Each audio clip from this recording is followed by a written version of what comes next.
सोमवार पूर्वाह्न कटक जिला टांगी चौद्वार ब्लॉक कार्यालय परिसर में जनशुणाणी शिविर आयोजित होता बेले ब्लॉक कार्यालय सम्मुख में एक अभावनीय परिस्थिति देखा मिलता।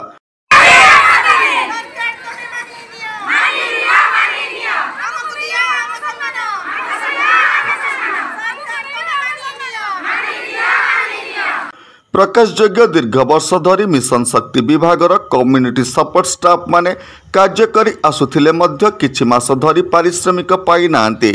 तत्सहित सरकार नियम अनुजाई कम्युनिटी सपोर्ट स्टाफ सदस्य मानक भविष्यत अंधकारमय हेउछि बोली दाबी करी गणधारणा रे बसिथिले।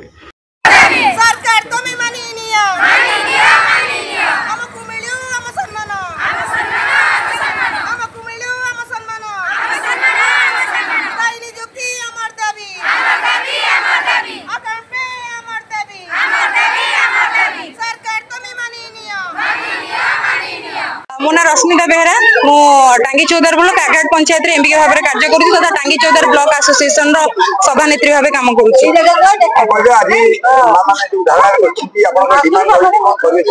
सर एक्चुअली आम आज डिमांड हूँ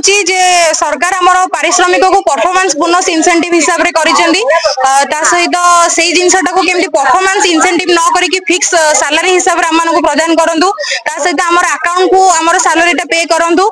आमर जो रेवेन्यू विलेज को एबे सीएलएफ को मर्ज करके गोटे रेवेन्यू विलेज रे ऐड करिया पई चाहुचंदी से हमर जेमती पूर्व परि जेमती रेवेन्यू विलेज रे चारटा पांचटा जेमती डिवाइड हे कि सीएलएफ रहउतिला ताकू सेमती रहिबा को दियंतु एई सब विषय रे हमें धारणा दे कि आज बसिछु। सर हमें तो 2024-25 रो सबुतक फर्स्ट 75% तापरे हमर स्ट्राइक परे रैली परे हमें 25% पाई कि 100% पाई जाइथिलु। एबे 25-26 फाइनेंशियल ईयर रे हमें 6 मास हेलानी काम करूजे एपर्यंत कोनोसी सैलरी पाइनु। जो इंसेंटिव कथा सरकार कहउचंती ताबरे आपन मानकर असुविधा कोथि सर असुविधा ये होची कि हमर गोटे पंचायत रे 13 रु अधिक सीआरपी रहउचंती जो मानकर सैलरी नबारे जनकर अधिक हला बेले जनकर कम हे जिवो सेमानक भितर गोटे तारतम्य सृष्टि हेबो जो थरे कि गोटे समानता रहिबनी समस्तक भितर कार्य करिवा पई तेनु करे समस्तक समान भाव रे सरकार देखंदु आ फिक्स सैलरी हिसाब रे हमनक इंसेंटिव प्रदान करंदु। आज जिलापालंगर जुग्म अभियोग शुनानी अछि जिलापालंगर आज विशेष सर हमें भी कलेक्टर सार को आज लेटर दबु आमर जहाँ दाबी अच्छी से विषय भी सार को जनइबू तापरे सार आम कथा कौन करेंगे विचार करेंगे मु भावुची सार आम कथा शुणिबे आ हमर लेटर को भी ग्रहण करेंगे। नमस्कार मु लिपिका आपण मानक स्वागत करछि नुआ रूपरे होली टीवी ओडिया सहित जोड़िया आपण माने लाइक करंतु सब्सक्राइब करंतु शेयर करंतु। जीपीर सीआरपी प्रभासिनी बेहेरा आमर कोर्साई जीपी रे हमें 10 जन सीआरपी अच्छु कि एबे सरकार करछंती जे गोटिए रेवेन्यू विलेज रे गोटिए सीआरपी जदि हमर 7टा रेवेन्यू विलेज 7 जन रहिले ताहाले आउ 3 जन सीआरपी कुआडे जिबे सेमाने तो 4 वर्ष हेलानी खटी आछन ना सीएम के कुआडे जिबे आगे सेही प्रश्न उत्तर देई कि ताहापरे रेवेन्यू विलेज भाई सीआरपी मान को रखंती। आ गोटे कथा हमर हमें फिक्स दरमा 6100 पाउतलु एबे कर देइ जन इनिशिएटिव कहू नबागु मोर 17टा एसएजी तथापि मोर 6100 हेउ नै जार 10टा आ 9टा एसएजी से केते दरमा पाइबो एते खटी कि से केते दरमा पाइबो मोर एई गोटे प्रश्न सरकार एबे केते हम ब्लॉक रे एमिति मु कहूची सबु जीपी रे प्राय 4टा 5टा सीआरपी लेखा एमिति हैरान हेबे जदि रेवेन्यू गाई हबो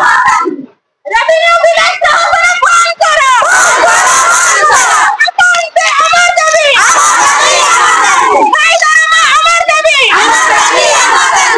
ए गणधारणा रे कम्युनिटी सपोर्ट स्टाफ शताधिक सदस्य माने जोग देइथिला बेले